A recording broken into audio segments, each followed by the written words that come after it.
رکھنا، یعنی آپ کو شارٹ کویسچن بھی آ سکتا ہے، آپ کو MCQs بھی پوچھا جا سکتا ہے کہ عدل کے لفظی معنی کیا ہیں۔ تو اس چھوٹی سی ہاف لائن کو آپ نے انڈر لائن کرنا ہے۔ یہ قانون الہی کی اصل بنیاد ہے، یہاں تک آپ انڈر لائن اس کو کر لیں۔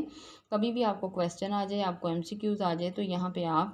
یہ فرسٹ ہاف لائن جو ہے اس کو چوز کریں گے اور اس کے حوالے سے ہی آنسر کریں گے۔ آگے ہے، زندگی کا کوئی بھی پہلو جو ہے وہ عدل کے بغیر مکمل نہیں ہو سکتا، یعنی مختلف پہلو ہیں، اگر ہم اس میں عدل و انصاف کو چھوڑ دیں گے تو ہماری زندگی میں تضاد ہوگا، فتنہ فساد ہوگا، بد امنی اور بے چینی ہوگی۔ تو یہ عدل و انصاف ہی ہے جس کی بنا پر کوئی معاشرہ پرامن اور خوشحال ہو سکتا ہے۔ صرف عادلانہ نظام میں ہی افراد کے کردار جو ہیں اس کی تعمیر و تشکیل اور اجتماعی بہتری ممکن ہے۔ تو عدل و انصاف کے بغیر یہاں پہ یہ کہا جا رہا ہے کہ کوئی معاشرہ جو ہے وہ پرامن نہیں رہ سکتا اور بہتر طریقے سے پروان نہیں چڑھ سکتا۔ اس کی ایک بڑی خوبصورت مثال جو ہے وہ عدل کے حوالے سے اسلام عدل قائم کرنے پر زور دیتا ہے، اور قرآن مجید میں ارشاد ہے جس کا یہ ترجمہ دیا گیا ہے کہ اگر آپ فیصلہ فرمائیں تو ان کے درمیان انصاف کے ساتھ فیصلہ فرمائیں، بے شک اللہ انصاف کرنے والوں کو پسند فرماتا ہے۔ اور اس میں یہ سورۃ المائدہ کا آیت نمبر 42 کا حوالہ دیا گیا ہے۔ پھر قرآن مجید کا ایک اور ارشاد بھی عدل و انصاف کے حوالے سے اس طرح سے ہے، جس کا ترجمہ یہ ہے کہ اے ایمان والو، انصاف کرنے والے ہو جاؤ، اللہ کے لیے گواہ بن کر خواہ یہ، یعنی خواہ تمہیں کسی طرح کی گواہی تمہارے اپنے یا والدین یا قریبی رشتہ داروں کے خلاف ہی ہو تو اللہ کی خاطر گواہی وہ دو۔ اگر جس کے خلاف گواہی دی جا رہی ہے کوئی مالدار ہے یا محتاج، پس ہر حال میں اللہ ان دونوں کا تم سے زیادہ خیر خواہ ہے، تو تم خواہش نفس کی پیروی نہ کرو کہ تم عدل نہ کرو، اور اگر تم بات میں ہیر پھیر کرو گے یا تم نے بات میں ہیر پھیر کر دیا گواہی دینے سے، یہاں پہ گواہی کا حوالہ دیا جا رہا ہے، تو منہ پھیر لو، تو بے شک اللہ جو ہے اس بات سے خوب باخبر ہے۔ یعنی بعض اوقات ہم جو ہیں اپنے قریبی رشتہ داروں کی اقربا پروری کرتے ہوئے، ان کی بھلائی کرتے ہوئے ان کے حق میں کوئی ایسی گواہی دے دیتے ہیں، ان کے حق میں کوئی ایسی بات کر دیتے ہیں کہ جس کے وہ حقدار ہی نہیں ہیں، اور ان کی وجہ سے ہم کسی حقدار کی حق تلفی کرتے ہیں۔ تو یہاں پہ قرآن مجید کے حوالہ جو دیا گیا ہے اس سے یہ پتہ چل رہا ہے کہ انسان کو تو دھوکہ دے سکتا ہے، جھوٹ بھی بول سکتا ہے، لیکن بے شک اللہ جو ہے، آپ جو کرتے ہو اللہ اس سے باخبر ہے جو تم کرتے ہو۔ تو یہاں پہ عدل و انصاف کا حوالہ جو ہے اس کے حوالے سے کہا گیا کہ اسلام کے عدالتی نظام میں افراد کے بنیادی حقوق کا تحفظ کیا جاتا ہے۔ اس کے بعد ہمارا نمبر 3 پہ یہاں پہ عدل و انصاف کا پوائنٹ مکمل ہوا۔ تو نمبر 3 پہ ہے ایکویلٹی، یعنی مساوات۔ تو اسلام کے بنیادی جو اصول ہیں، یعنی کوئی بھی معاشرہ، مسلمان ملک، اور کوئی ایسا معاشرہ جہاں پہ رہنے والے انسانوں کی اکثریت جو ہے وہ مسلمان ہو، تو وہاں پہ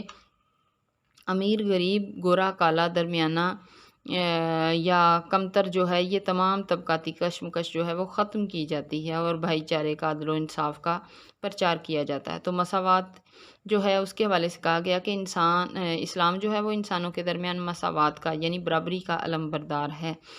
ٹھیک ہے، اسلام رنگ، نسل، زبان، ثقافت، امارت و غربت، یعنی امیری اور غریبی سمیت تمام امتیازات، یعنی جتنے یہ فرق ہیں ان کی نفی کرتا ہے، اس کو ناپسند کرتا ہے، اور یہ کہتا ہے کہ تمام انسان برابر ہیں۔ حضرت محمد مصطفیٰ صلی اللہ علیہ وآلہ وسلم خاتم النبیین جو ہیں، انہوں نے خطبہ حجۃ الوداع کے موقع پہ فرمایا، یعنی یہ ایک خطبہ حجۃ الوداع، نبی کریم صلی اللہ علیہ وسلم نے زندگی میں پہلا، ایک ہی اور آخری حج کیا، اس کے بعد آپ کا وصال مبارک ہوا، تو اس لیے یہاں کہا گیا خطبہ حجۃ الوداع، یعنی وہاں پہ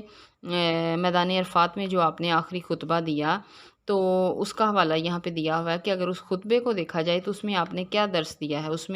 اس کا ترجمہ یہاں پہ یہ دیا گیا ہے کہ تمام انسان حضرت آدم علیہ السلام کی اولاد ہیں، کسی عربی کو کسی اجمی پر، اور کسی اجمی کو کسی عربی پر، کسی گورے کو کالے پر اور کسی کالے کو گورے پر کوئی فوقیت، یعنی کوئی گورا کسی کالے سے بڑھ کر نہیں ہے، یا کوئی کالا کسی گورے سے بڑھ کر نہیں ہے، اور کوئی پڑھا لکھا اور کوئی ان پڑھ جو ہے ایک دوسرے سے زیادہ اہمیت نہیں رکھتے۔ ہاں، اگر ان میں سے کوئی نیک ہے، پرہیزگار ہے، کوئی متقی ہے،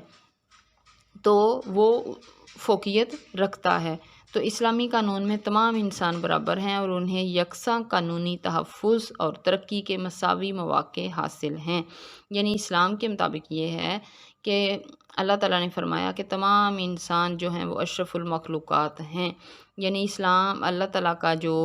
انسانیت کے لیے ایک مقام انسانیت کو دیا گیا، اس میں یہ ہے کہ انسان اشرف المخلوقات ہیں۔ یعنی اللہ نے جتنی جملہ مخلوق پیدا کی، زمین کے اوپر، زمین کے اندر، پانی کے اندر، جتنی بھی جملہ مخلوق پیدا کی، ان میں سب سے زیادہ جو اشرف ہے، اعلیٰ مرتبہ رکھتی ہے، وہ انسان ہیں۔ اور انسانوں میں بھی جو بہتر ہیں اور اعلیٰ مقام پہ ہیں، وہ متقی ہوں، پرہیزگار ہوں، تو وہ کسی دوسرے انسان سے بہتر ہیں۔ لیکن گورے کالے کی، امیر غریب کی، کمتر کی، اس طرح کی کسی تقسیم کو بھی اسلام جو ہے وہ پسند نہیں کرتا۔ جہاں پہ اسلام کے بنیادی اصولوں میں عدل و انصاف ہے، مساوات ہے، تو وہاں پہ اسلام جو ہے وہ آپس میں رواداری اور بھائی چارے کا درس دیتا ہے۔ اخوت کے معنی کیا ہیں؟ یہ چھوٹی سی ہاف لائن ہے، ڈیفینیشن کے طور پہ ہے، اس کو انڈر لائن آپ کر لیں۔ آپ کو MCQs بھی کبھی بنا کے پوچھا جا سکتا ہے، آپ کو شارٹ کویسچن بھی پوچھا جا سکتا ہے۔ اخوت کے معنی بھائی چارے کے ہیں، اور اس کا حوالہ قرآن مجید کے حوالے سے دیا گیا ہے۔ قرآن مجید میں ارشاد ہے کہ بے شک سب اہل ایمان آپس میں بھائی بھائی ہیں، اور آگے سورۃ الحجرات آیت نمبر 10 کا حوالہ دیا گیا ہے یہاں پہ،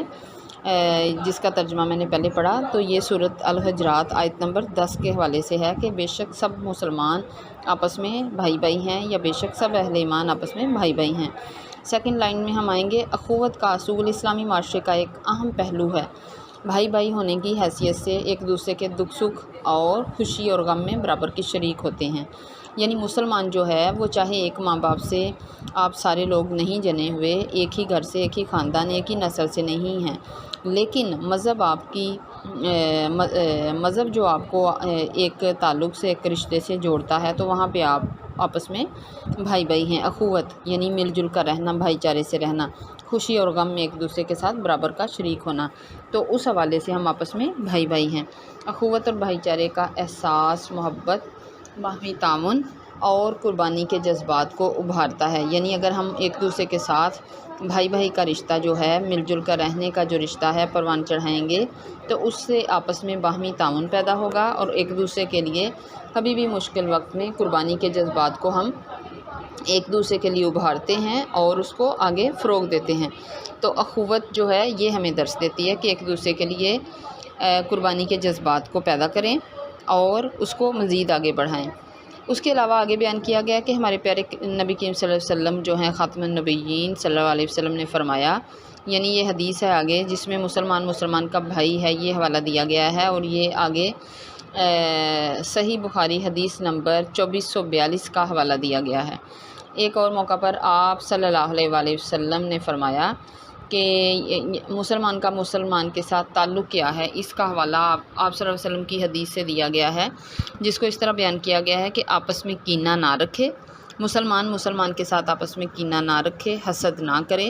ایک دوسرے سے منہ نہ پھیرے، اور سب بھائی بھائی بن جاؤ۔ یعنی کسی بھی مشکل وقت میں ایک دوسرے کو پیٹھ نہ دکھائیں، اور کسی بھی مسئلے کی وجہ سے ہم بعض اوقات ایک دوسرے کے ساتھ غصہ اور نفرت میں اتنا آگے چلے جاتے ہیں کہ دل سے کسی کا برا چاہنا شروع کر دیتے ہیں، نفرت کی اتنی حد تک پہنچ جاتے ہیں، حسد کی اتنی حد تک پہنچ جاتے ہیں کہ اس کے لیے اچھا نہیں سوچتے، تو یہ کینہ ہوتا ہے۔ مختصر یہ ہے کہ ایک مسلمان کو دوسرے مسلمان بھائی سے کسی قسم کی کدورت، یعنی یہاں پہ یہ لفظ کدورت جو ہے یہ نفرت کے لیے بولا گیا ہے، مسلمان کے لیے کسی طرح کی نفرت نہیں رکھتا، اور نہ ہی رکھنی چاہیے، اور نہ ہی حسد کرنا چاہیے۔ مسلمان تو مسلمان ہیں، اسلام تو غیر مسلموں کے خلاف بھی سازش کرنے اور ان کے بارے میں برے خیالات رکھنے کی اجازت نہیں دیتا۔ یعنی یہ اسلام کا درس ہے کہ وہ مسلمان تو بھائی بھائی ہیں، لیکن کسی غیر مسلم کے بارے میں بھی برا سوچنے سے اسلام جو ہے وہ منع کرتا ہے۔ آگے ہمارا اگلا پوائنٹ آ رہا ہے رواداری، یعنی ٹالرنس۔ یہاں پہ آپ کو شارٹ کویسچن پوچھا جا سکتا ہے کہ رواداری سے کیا مراد ہے؟ تو رواداری اور برداشت اسلام کی نظر میں نہایت ہی عظیم نیکیاں ہیں جو انسان کو مشکل اور دشواری سے بچاتی ہیں۔ یعنی بعض اوقات آپ کو کسی بات کہ برداشت کرنے میں اتنی دقت ہوتی ہے کہ بہت غصہ آ جاتا ہے، غصے کو برداشت نہیں کرتے، اور برداشت نہ کرتے ہوئے کسی تھوڑی سی بات پہ معاملہ اتنا بڑھ جاتا ہے کہ مسئلہ اتنا زیادہ نہیں ہوتا اور انسان اپنے لیے بہت زیادہ مشکلات اور پریشانیاں اپنے ساتھ ساتھ دوسرے کے لیے بھی بنا لیتا ہے۔ تو یہاں پہ یہ ہے کہ اگر کسی بات پہ، کسی مسئلے پہ آپ کو غصہ آ جاتا ہے اور غصے کو برداشت کیا جائے تو ہو سکتا ہے معاملہ جو ہے وہ بڑھنے کی بجائے وہیں پہ ختم ہو جائے، تو دشواری اور مشکل سے آپ بچ سکتے ہیں۔ دوسروں کے لیے رواداری کے ذریعے پیار محبت جو ہے وہ پیدا ہوتا ہے۔ لوگوں کے درمیان سماجی تعلقات قائم کرنے کا بہترین ذریعہ یہ ہے کہ دوسروں کی غلطیوں کو نظر انداز کیا جائے، اور رواداری یہ بھی ہے۔ اب ہم آ جاتے ہیں تھرڈ لائن پہ، باہمی جھگڑوں سے بچنے کے لیے رواداری جو ہے وہ بہترین ذریعہ ہے، اس کی وجہ سے اخوت اور امن کا ماحول فروغ پاتا ہے۔ یہاں پہ آپ یہ دیکھیں، یہ پہلی 3 سے 4 لائنیں، یعنی یہ پورا پیراگراف جو ہے وہ رواداری کی ڈیفینیشن میں آ جائے گا۔ اور جب ہم جائیں گے چوتھی لائن پہ، لائن نمبر 4 کی لاسٹ ہاف پہ جب ہم جائیں گے، سیکنڈ ہاف پہ، تو جہاں لکھا ہوا ہے اس کی وجہ سے اخوت اور امن کا ماحول فروغ پاتا ہے، یعنی آپ کو ریڈنگ کا کویسچن اسی پیراگراف کے اندر سے اس طرح بنا کے پوچھا جا سکتا ہے کہ رواداری سے ہمیں کیا کیا فائدے ملتے ہیں۔ تو آپ اس طرح لکھ سکتے ہیں کہ رواداری کا مظاہرہ کر کے ہم باہمی جھگڑوں سے بچ سکتے ہیں، بہت سارے مسائل اور مشکلات کو بڑھانے کی بجائے ان کو کم کر سکتے ہیں۔ رواداری کی وجہ سے اخوت اور امن کا ماحول پیدا ہوتا ہے اور انسانی رشتے جو ہیں وہ مضبوط ہوتے ہیں۔ تو یہ ایک طرح کا ریڈنگ کا کویسچن کل کو آپ کو بنا کے، یعنی رواداری سے کیا مراد ہے یہ ایک علیحدہ سوال بن سکتا ہے، رواداری سے کیا فائدے ملتے ہیں یہ ایک علیحدہ سوال بن سکتا ہے۔ تو لاسٹ لائن پہ ہم آئیں گے، حضرت محمد مصطفیٰ صلی اللہ علیہ وسلم خاتم النبیین نے اپنے قول و فعل سے، یعنی جو انہوں نے اپنے عمل سے کر کے دکھایا اور جو انہوں نے کہا اس سے رواداری کا درس دیا ہے۔ تو آگے قرآن مجید کا حوالہ دیا ہوا ہے کہ اللہ تعالیٰ نے قرآن حکیم میں فرمایا، جس کا ترجمہ یہ نیچے دیا ہوا ہے کہ دین میں کوئی زبردستی نہیں، بے شک ہدایت گمراہی سے خوب واضح ہو چکی ہے۔ سورۃ البقرہ آیت نمبر 256 کا حوالہ یہاں پہ دیا ہوا ہے، ٹھیک ہے۔ اور یہ آپشنل ہے، آگے یہ جو ترجمہ قرآن مجید کا دیا ہوا ہے رواداری کے پیراگراف میں، یہ آپشنل ہے۔ آپ ایک شارٹ کویسچن میں اتنی لمبی چوڑی ڈیٹیل اپنی مرضی سے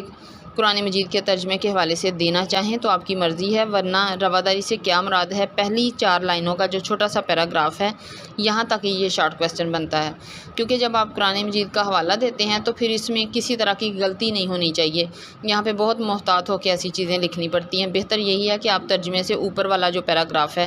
رواداری کی ڈیفینیشن میں صرف وہاں تک لکھیں۔